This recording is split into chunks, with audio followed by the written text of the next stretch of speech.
from Kalongo's primary school. I am going to tell you a story on the school day, and I am going to tell you the story in the capacity of this man who is the younger brother to Mr. Owino. My dear audience, 50 years ago, our land in northern part of the country had only 2 big districts, and that is to say, Gulu and Kitgum. I was about 15 years and my brother Owino was already 17. Our father Gatano was a primary school teacher and our mother Estarina was a traditional midwife. My elder brother was focused to his studies. As a result, he was highly supported by our parents. Father made sure that Owino's school fees was paid in time. One evening, Owino reminded father about the date for reporting to school and the date for school fees. Father told him to wait for 3 days as he traveled to Kitgum town to withdraw his salary from the bank. Being a civil servant, he had to face the long queue at the only commercial bank in Kitgum town. Father had to ride for over 48 kilometers from our home to Kitgum on his brand new bicycle, branded Roadmaster King. And he had to go through tough challenges posed by hunger and risk of meeting rebels on the way. On the 3rd day, Father had to return home in a similar way. In the evening, he called for a brief meeting to see my brother Owino off to school. As he was tired, he did not speak much but counted the money for school fees, pocket money, transport fare and handed it to my brother Owino. Mother cautioned Owino to be careful with the money and be careful. It was very early in the morning that our neighbor's son was requested to ride and take Owino to catch up with the night bus which sent from Kitgum to Soroti where Owino was studying.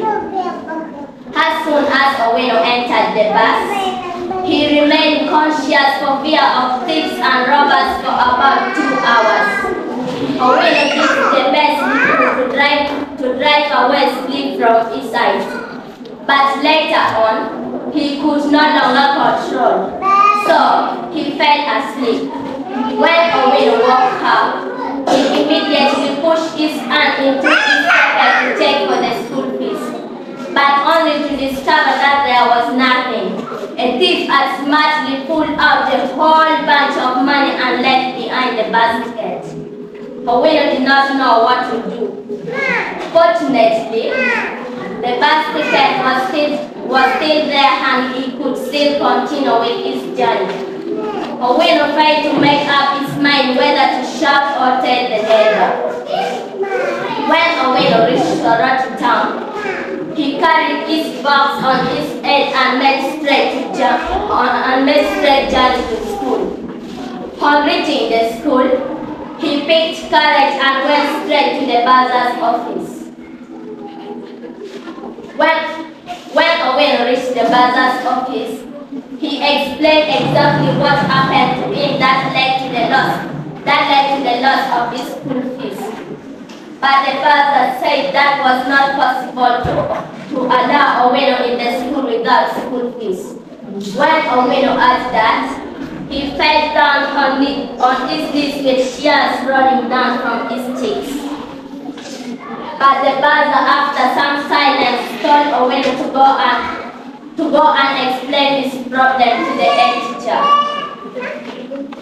In the head teacher's office, it was hot and Owino sweated and fumbled to bring up clear explanation of what happened to him that led to the loss of his fees. Before the head teacher could even give him a reply, he was already down on his knees, bleeding and shedding tears. Taken up by sympathy, the head teacher wrote on a small piece of paper and gave it to Owino to go and register with the buzzer.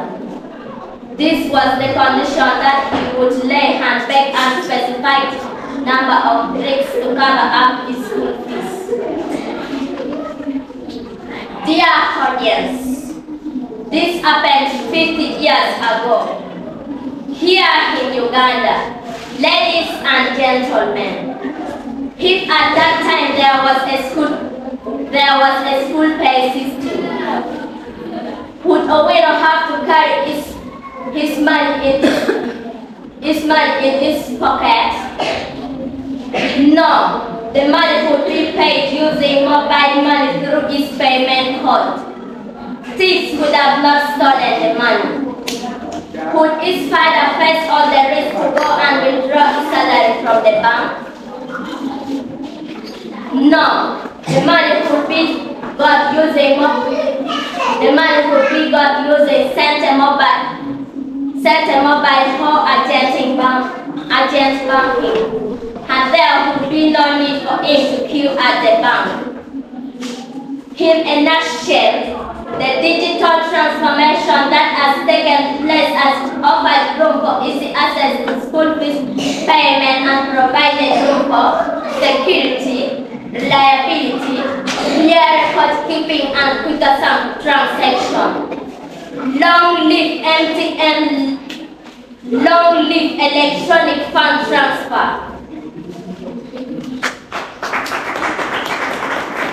Thank you very much.